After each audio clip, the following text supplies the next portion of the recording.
Perkenalkan, saya Yosi Purnamasari dengan NIM 2201071012 dari kelas 2A D3 Akuntansi. Baiklah, saya akan menjelaskan tentang bank. Yang pertama yaitu pengertian dari bank.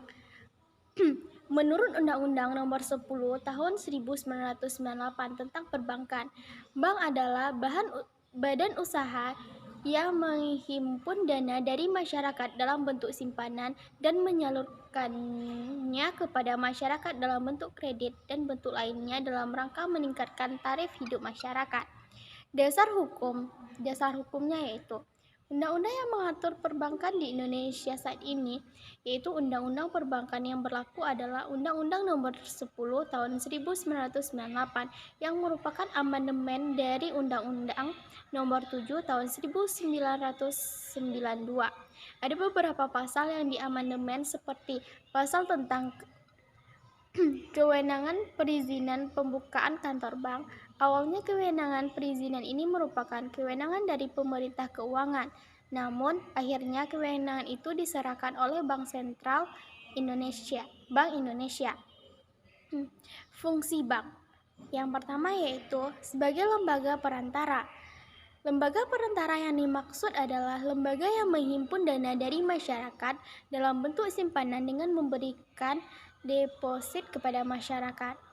Misalnya seperti tabungan haji, deposito, tabungan sekolah, dan tabungan lainnya. Kedua, sebagai penyalur dana ke masyarakat. Lembaga perbankan memiliki manfaat sebagai lembaga yang menyalurkan dana kepada masyarakat dalam bentuk produk pinjaman. Yang ketiga yaitu membantu perekonomian rakyat. Lembaga perbankan bisa menjadi elemen yang membantu perekonomian rakyat supaya bisa mengatasi masalah ekonomi modern yang kerap dihadapi oleh pebisnis. Yang keempat adalah sebagai sistem pembayaran. Lembaga perbankan menjadi penyediaan sistem pembayaran seperti giro, cek, pemindahan uang, kartu kredit, sehingga bisa membantu dalam pembayaran antar pebisnis. Yang kelima, sebagai penyedia jasa kegiatan perekonomian. Lembaga perbankan menjadi penyedia jasa-jasa yang berkaitan erat dengan kegiatan perekonomian. Jasa-jasa bank seperti penitipan barang berharga, jasa penyelesaian tagihan, dan jasa pemberian jaminan. Yang keenam yaitu sebagai agen pengembangan. Lembaga perbankan menjadi agen pengembangan. Bank memiliki tugas sebagai pengumpul dana dan menyalurkan dana kepada masyarakat, yang mana sangat penting untuk melancarkan perjalanan sektor real. Kegiatan tersebut memungkinkan masyarakat untuk berinvestasi dan juga berkonsumsi yang berkaitan dengan uang. Selanjutnya yaitu asal-usul bank dan sejarahnya. Lembaga perbankan yang hadir di Indonesia pertama kali tentunya tidak terlepas dari kolonial Hindia Belanda. Pada tahun 1746, VOC mendirikan The Bank Live Leading untuk mempermudah aktivitas perdagangan VOC di Indonesia. Pada akhir abad ke-18, VOC di Indonesia diambil alih oleh pemerintah Kerajaan Belanda. Bank Belanda berhasil berkembang dan menjadi cikal bakal Bank Sentral Indonesia adalah The Jobs Bank. Akhirnya pada tahun 1951, The Jobs Bank dinasionalis. Pada tahun 1946, Bank Negara Indonesia didirikan dengan berkedudukan sebagai bank sentral. Akhirnya ketika konferensi meja bundar, pemerintah Indonesia dan Belanda setuju untuk mengubah fungsi Bank Negara Indonesia menjadi bank umum yang awalnya menjadi bank sentral. Berikutnya yaitu jenis-jenis bank. Pertama yaitu jenis-jenis bank berdasarkan fungsinya. Yang pertama yaitu bank perkreditan rakyat. Bank perkreditan rakyat atau disebut juga dengan BPR adalah jenis bank yang melaksanakan kegiatan usaha secara konvensional atau berdasarkan prinsip-prinsip syariah yang dalam kegiatannya tidak memberikan jasa dalam lalu lintas pembayaran. Yang B yaitu bank sentral. Bank sentral di suatu negara pada umumnya adalah sebuah instansi yang bertanggung jawab atas kebijakan moneter di wilayah negara tersebut. Fungsi dan peran bank sentral berusaha untuk menjadi stabilitas nilai mata uang, stabilitas sektor perbankan, dan sistem finansial secara keseluruhan. C. Bank umum. Bank umum adalah bank yang melaksanakan kegiatan usaha secara konvensional atau berdasarkan prinsip syariah yang kegiatan memberikan jasa dalam lalu lintas pembayaran yang dalam kegiatannya memberikan jasa dalam lalu lintas pembayaran. Berikutnya yaitu jenis-jenis bank berdasarkan kepemilikannya.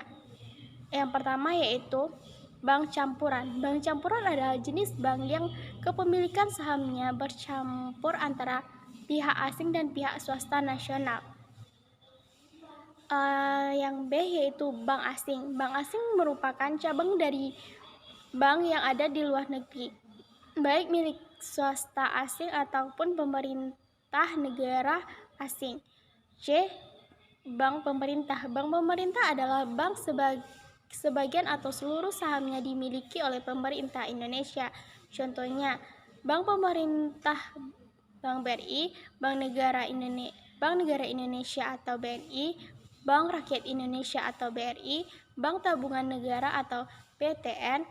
D. Bank swasta nasional adalah bank di mana sebagian besar sahamnya dimiliki oleh swasta nasional, serta akta pendirinya pun didirikan oleh swasta.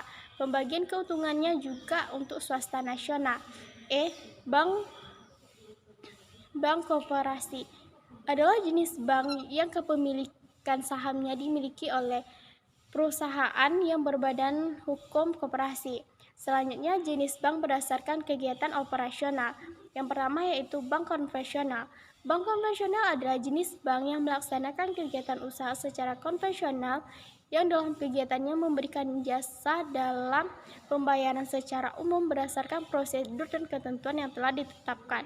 Yang kedua yaitu bank syariah. Bank syariah merupakan jenis perbankan yang segala sesuatunya yang menyangkut tentang bank syariah dan unit usaha syariah. Selanjutnya yaitu jenis kantor bank. Yang pertama, kantor pusat merupakan kantor di mana semua kegiatan perencanaan sampai kepada pengawasan terdapat di kantor ini. Kegiatan kantor pusat tidak melayani jasa bank kepada masyarakat umum. B. Kantor cabang penuh merupakan salah satu kantor cabang yang memberikan jasa bank paling lengkap. C. Kantor cabang pembantu merupakan kantor cabang yang berada di bawah kantor cabang penuh di mana kegiatan jasa bank yang dilayani hanya sebagian saja. D.